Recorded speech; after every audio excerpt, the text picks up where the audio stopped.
What is up, everybody? We are live. This is Wrestling News Live 5. My name is Adam, and we are bringing you wrestling news from all over the world. We're going to be talking NXT Takeover Philadelphia from last night, a possible match of the year candidate from last night's NXT Takeover. But first, we have breaking news. It is about 3:20 in the PM here on the East Coast, which means it is just a few hours before the WWE Royal Rumble pre-show, and we are breaking. We have some breaking news that last night at NJPW New Beginning, last night's New Japan pay-per-view, Kenny the Cleaner Omega dropped the New Japan US title to Jay Switchblade White, and after the match, after losing the title to Jay White, was attacked by fellow Bullet Club member Cody Rhodes and was saved by Kota Ibushi. So Omega and Ibushi, it looks like they're going to be back together, and people are very excited about this. Jay White is now the New Japan US champion. We have a new US champion, a new NJPW US champion, Jay Switchblade White, and after the match was attacked by Cody. And it looks as if this is going to lead to Omega being kicked out of Bullet Club. He wasn't officially kicked out. It was not an official turn, despite the title of the video that's on YouTube. He was not officially kicked out. It looks as if there might be two factions of Bullet Club. Uh, I hate to say it, but kind of like a Bullet Club Black and White and a Bullet Club Red and Black, without actually officially using those terms. Of course, I'm being tongue in cheek when I say that. Um, but it looks as if they're going to lead to um, possibly Cody being the leader of the Bullet Club and Omega being on the outside, or Omega, Ibushi, and Marty Scurll being one faction, and Cody, Hangman, and the Young Bucks the other. We don't really know yet, don't really know where this is going to lead, but some are speculating that this could mean that Kenny Omega will be in tonight's Royal Rumble.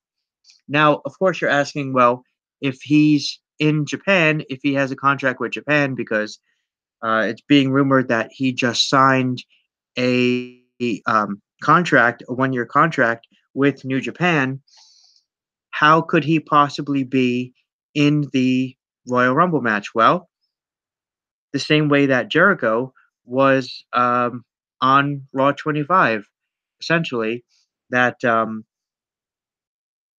some are saying that behind the scenes, WWE and New Japan might have a deal. They might have worked out a deal where they exchange talent, which I think would be amazing if it were true. Again, this is not official. This is just speculation that WWE and New Japan might have come to an agreement where, just like they share Jericho, maybe they have an agreement where they share Omega as well, which I think would be phenomenal if that were true. Of course, we saw Jericho on Raw 25, and he was wearing an Alpha Club shirt, which is not an official WWE T-shirt. It is a pro wrestling T-shirt. So, if Kenny Omega is in fact going to be in the Royal Rumble, he wouldn't actually have to leave New Japan. He could still be part of New Japan. This is assuming that WWE and New Japan have worked out a deal. Not saying that's true. Again, purely speculation. Um, but maybe Jericho was kind of working behind the scenes, helping this deal, get be put together. The details of this plan be put together. So, can Kenny Omega realistically be in the Royal Rumble? There is a chance. I will say it's not a very good chance because again, uh, Japan is a 12-hour flight. It's about 12-hour flight from Tokyo to Philadelphia. So is it possible for Omega to have maybe immediately left right after the pay-per-view, right after New Japan New Beginning, and make it to Philadelphia? Sure, it's very possible, but the likelihood of that happening, I don't really know. I don't really know. Um, this is again assuming that Kenny Omega does not have a new contract with New Japan, which it was reported a few weeks ago that he did just sign a 1-year contract with New Japan. So we don't really know. But I think it would be absolutely incredible if Kenny Omega was in the Royal Rumble match. Um, all right, so I just want to say one other thing about this Kenny Omega thing before I move on was that it was rumored that Matt Hardy had a new contract with Ring of Honor before he showed up in WWE again.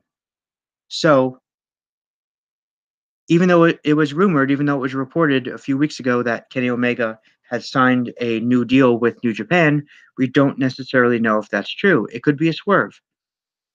They might have just said that again. You know, Matt Hardy.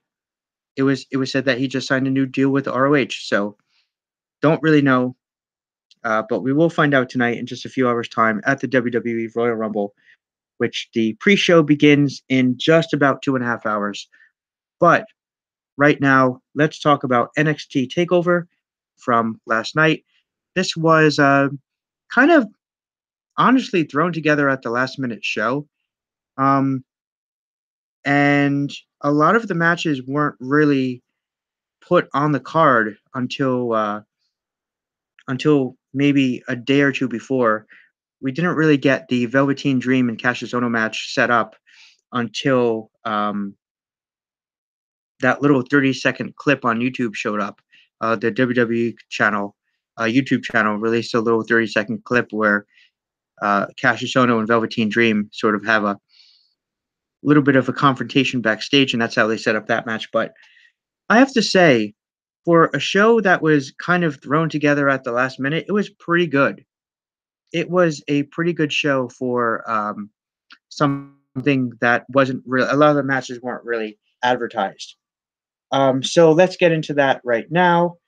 The first match was the Authors of Pain, Akama Rezar with Paul Ellering, taking on Undisputed Era, which is Bobby Fish and Kyle O'Reilly. This match was for the NXT Tag Team Championship, and I thought this was a pretty good match. I thought this was a pretty decent match. I'm sort of surprised that they didn't open with Cassius Ohno and Velveteen Dream. That was really the match that I thought they were going to open with, just to sort of get the crowd going. Um, but I was a little bit surprised that they opened with this one, especially being for the NXT Tag Team Championship. I thought maybe it would be a little more up the card, but it was the opening match, and it was a pretty decent match. It wasn't a great match. There were a few spots in the match where it slowed down. It got a little bit boring, and of course, it picked up later on. And Undisputed Era, Bobby Fish and Kyle O'Reilly were able to defeat the Authors of Pain in 1450 to retain the NXT Tag Team Championships. The next match was Velveteen Dream taking on Cassius Ohno. The highlight of this match was probably Velveteen Dream's entrance. I would have to say he does have a pretty cool entrance coming down and eating the chocolate off the pillow, and it was just really, really cool. It was just a really cool entrance. They sort of hyped this a little bit as being more of like a boxing match or like a knockout contest. Um, but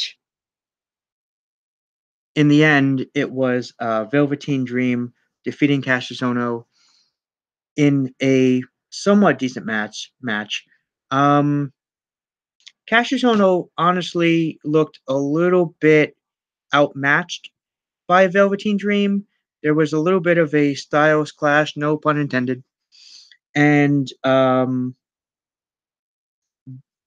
I just felt like Cassius Ohno didn't really wasn't really able to keep up with Velveteen Dream, who just sort of outmatched him a little bit. Um, and sort of, I guess you can say, was a little bit more athletic than Cassius Ohno. So Velveteen Dream um, pinned Cassius Ohno. There was a spot in the match where Cassius Ohno hit the knockout punch, and Velveteen Dream was able to kick out. Um, this match was 10:45. I felt like it felt like a little bit longer than it was, but overall, pretty decent match. Next match was Ember Moon and Shayna Baszler. I was told I was saying that wrong this entire time. It was Baszler. I've been saying Baszler. Ember Moon and Shayna Baszler for the NXT Championship. I was told before watching this match that this was a match that I could pretty much skip. I wound up watching it anyway, of course, because I want to watch the entire pay per view. But someone said to me, "Oh, it's okay if you skip this match." Um, I thought this was a really good match. Actually, I enjoyed this match more than the Velveteen Dream and Cassius Ohno match, and more than the AOP and Undisputed Era match. Up until this point in the card, I have to say that this was probably the match of the night.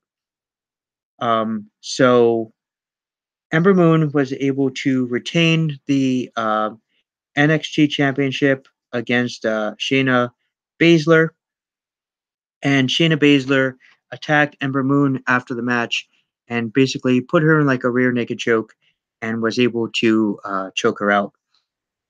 And I feel like they're sort of building Baszler sort of as a female Samoa Joe, if you will. And I know that that comparison people are going to say blasphemy, but it feels like she definitely has that potential to be like a female Joe. Um, Again, I really enjoyed this match. I thought it was a fun match. And up to this point in the match, I'm sorry, up to this point in the card, this was match of the night for me. Next match was Aleister Black and Adam Cole. This was an Extreme Rules match. This was an awesome match. I have to say, this topped Ember Moon and Shayna Baszler for me. Um, Again, when you put a gimmick uh, in a match, it's sometimes difficult to properly rate the match because if it's just a regular one-on-one singles competition, like what's it called, Amos and Johnny Gargano was, um, which is the match that came after this. It's hard to properly rate a match because we're saying, well, it's an Extreme Rules match, and you know, um, it's kind of hard to properly rate a match. But I thought this was an awesome match. Um, there was a spot in the match where Aleister Black grabbed a kendo stick and caned Adam Cole. I thought that was just really sick. Adam Cole's chest was bleeding. It was just, I mean, to see blood on a NXT show or a WWE product show. Was just pretty cool. Um, Usually it's something that, if someone's bleeding, they'll come out, they'll stop the match to see blood, was pretty cool. Um, there were tables in this match. Tables were used in this match. There was a spot where there was a top rope. There was a kick off the top rope through the tables, which were set up on the outside. There were two tables set up on the outside. And I believe it was Adam Cole ended up going through both tables on the outside. Um, so this was a pretty cool match. I don't think it was better than the main event because, again, gimmick match and hard to rate a gimmick match properly. But speaking of the main event, let's get to the main event. And the main event was Andrade Cien Hamas Gargano. People were talking about match of the year candidate, saying that this was better than Omega and Jericho. I don't necessarily agree. I don't think it was better than Omega and Jericho. But awesome match. There was a lot of back and forth, a lot of false finishes. That I have to be critical of this match is that they went a little too far with the false finishes.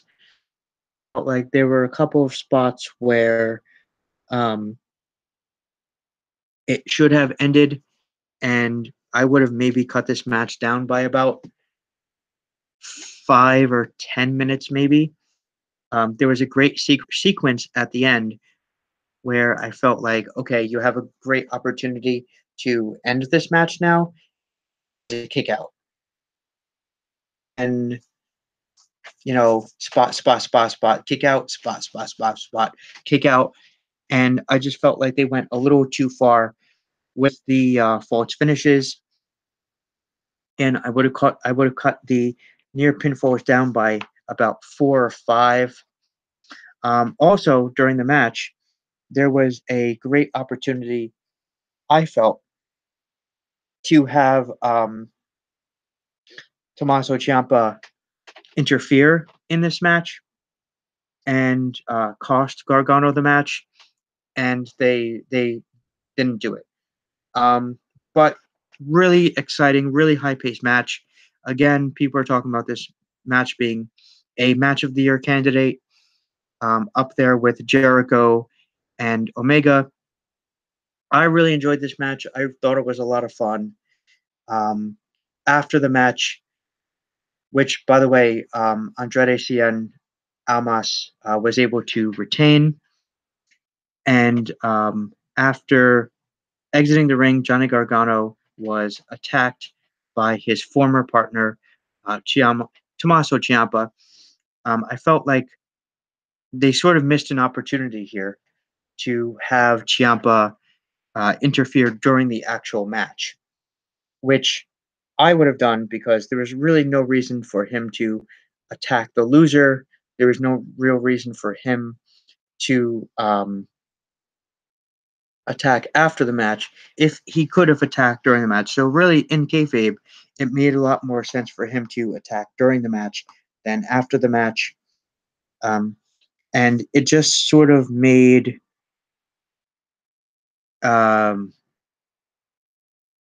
Gargano look a little bit weak, especially, I mean, he had a very hard fought match.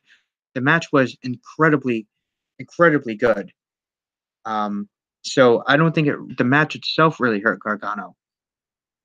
But I think what hurt Gargano was him losing, and then after him losing, getting attacked by Ciampa.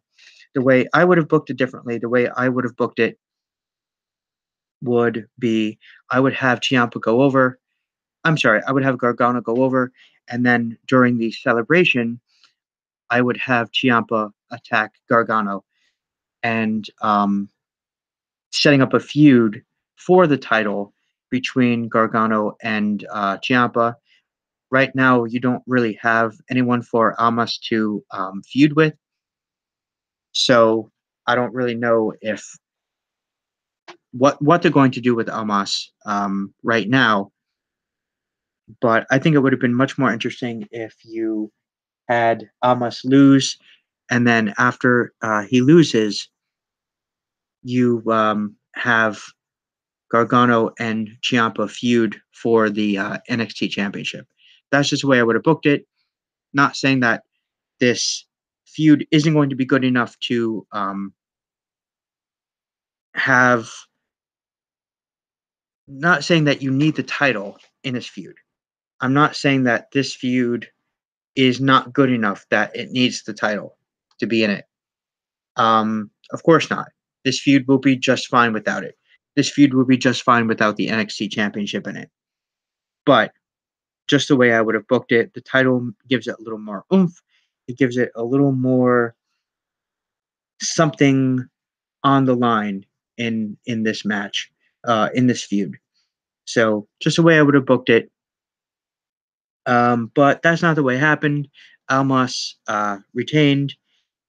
Maybe they're going to set up a return of Drew McIntyre. Maybe Drew McIntyre will come back and he'll feud with Almas for the title, and then feud Gargano and Ciampa. I think that would be awesome, actually, to have those two feuds going on at the same time in NXT.